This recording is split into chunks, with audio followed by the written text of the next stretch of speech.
Welcome to Radha channel. ನೋಡಿ friends, ನಾನಿವತ್ತು ಚೀನಿಕಾಯಿ ಸಾಂಬಾರು ಮಾಡಿ ತೋರಿಸ್ತೆ. ಸ್ವಲ್ಪ ವೆರೈಟಿಯಾಗಿ ಇರುತ್ತೆ ಇದು.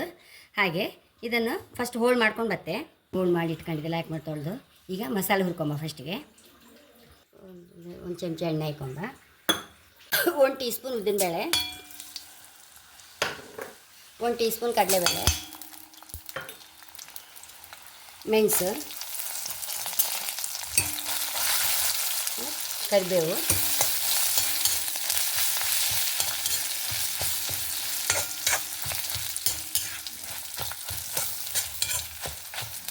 ಕಡಲೆಬೇಳೆ ಎಲ್ಲ ಹುರಿತಲ್ಲ. ಈಗ 1 ಟೇಬಲ್ ಸ್ಪೂನ್ ಅಪ್ಪಷ್ಟು ಜೀರಿಗೆ. ನೋಡಿ, ಇದಕ್ಕೆ ಜೀರಿಗೆ ಮೈನ್ ಈ ಸಾಂಬಾರಿಗೆ. ನಾವು ಆ್ಯಕ್ಚುಲಿ ನಮ್ಮ ಸಾಂಬಾರಿಗೆಲ್ಲ ಜೀರಿಗೆ ಒಂಚೂರು 1/4 ಟೀ ಸ್ಪೂನ್ ಅಥವಾ ಅರ್ಧ ಟೀ ಸ್ಪೂನ್ ಅಪ್ಪಷ್ಟು ಹಾಕೋದಲ್ಲ. ಇದು ನೋಡಿ, ಇದಕ್ಕೆ ಮೈನ್ ಜೀರಿಗೆ. ಇದು ಜೀರಿಗೆ 1 ಟೇಬಲ್ ಸ್ಪೂನ್ ಅಪ್ಪಷ್ಟು ಜೀರಿಗೆ ಹಾಕ್ಕೊಂಡೆ. ಈಗ ಅದೇ ಬಾಣಲೆಗೆ ನೋಡಿ ತೆಂಗಿನಕಾಯಿ 1 ಕಪ್ ಹಾಯ್ಕೊಂತ ಇದ್ದೆ. ಇದೆಲ್ಲ ಸರಿ ಹುರ್ಕೊಂಬ. ತೆಂಗಿನಕಾಯಿ ನಾವು ಎಷ್ಟು ಲಾಯಕ್ ಹುರಿತೇವೋ ನಮ್ಮ ಸಾಂಬಾರು ಅಷ್ಟು ರುಚಿ ಆಯ್ತು ಫ್ರೆಂಡ್ಸ್. ಹಾಗೆ ಸಮ ಹುರ್ಕೊಂಬ. ಇದನ್ನು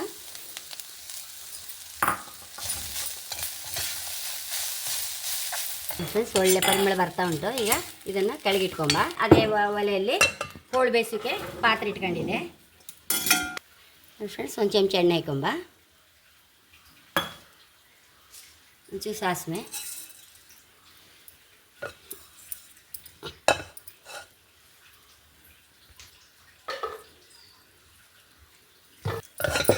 ಫ್ರೆಂಡ್ಸ್ ಸಾಸಿವೆ ಹುಟ್ಟುವಾಗಲೇ ಜೀರಿಗೆ ಸಾಯ್ಕೊಂಬ ಒಂಚೂರು.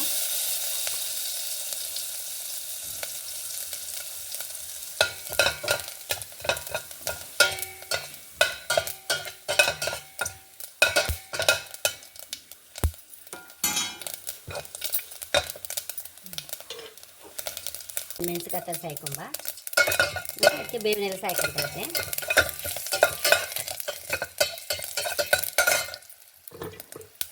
ಈಗ ಒಗ್ಗರಣೆಗೆ ನಾವು ಮಾಡಿ ಇಟ್ಕೊಂಡು ಹೋಳು ಹಾಕೊಂಬ. ನೀರು ಹಾಕೊಂತೈತೆ. ಒಂಚೂರು ಬೆಲ್ಲ ಹಾಕೊಂತೈತೆ. ಒಂಚೂರು ಅರಿಶಿನ ಹಾಕೊಂಬ. ಇಟ್ಕೊಂಡಿಡುವ ಹುರಿದ ಮಸಾಲೆಯನ್ನು ಮಿಕ್ಸಿಯಲ್ಲಿ ಹರ್ಕೊಂಬತ್ತೆ. ಚೀನಿಕಾಯಿ ಹೋಳಲ್ಲ ಪಟ್ಟ ಬೇಯ್ತದೆ ಅದು. ನೋಡಿ, ಬೆಂದಾಯ್ತು. ಒಂಚೂರು ಉಪ್ಪು ಹಾಕೊಂಬ. ಫ್ರೆಂಡ್ಸ್ ಉಪ್ಪು ಹಾಕೊಂತೈತೆ. ಮಸಾಲೆ ಸಾಯ್ಕೊಂಬ.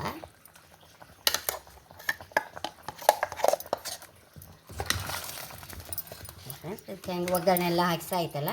ಕುದಿ ಬಂದರೆ ನಮ್ಮ ಸಾಂಬಾರು ರೆಡಿ. ನೋಡಿ, 5 ನಿಮಿಷದಲ್ಲಿ 10 ನಿಮಿಷದಿಂದ ಬೇಗ ಬೇಯೋ ಹೋಳಾದರೆ 5 ನಿಮಿಷದಲ್ಲಿ ಸಾಂಬಾರು ರೆಡಿ ಫ್ರೆಂಡ್ಸ್. ನೋಡಿ, ಬೇಳೆ ಹಾಕಿದೆ.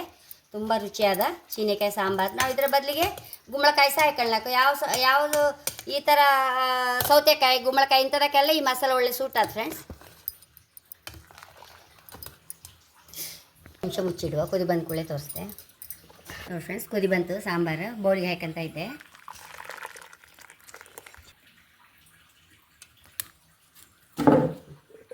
ಎಷ್ಟೋ ರುಚಿಯಾದ ಚೀನಿಕಾಯಿ ಸಾಂಬಾರು ರೆಡಿಯಾಗಿದೆ. ತುಂಬ ಅಂದರೆ ಡಿಫ್ರೆಂಟ್ ಟೇಸ್ಟ್ ಫ್ರೆಂಡ್ಸ್. ಮತ್ತು ಇಷ್ಟ ಸಹ ಆಗುತ್ತೆ ಎಲ್ಲರಿಗೂ.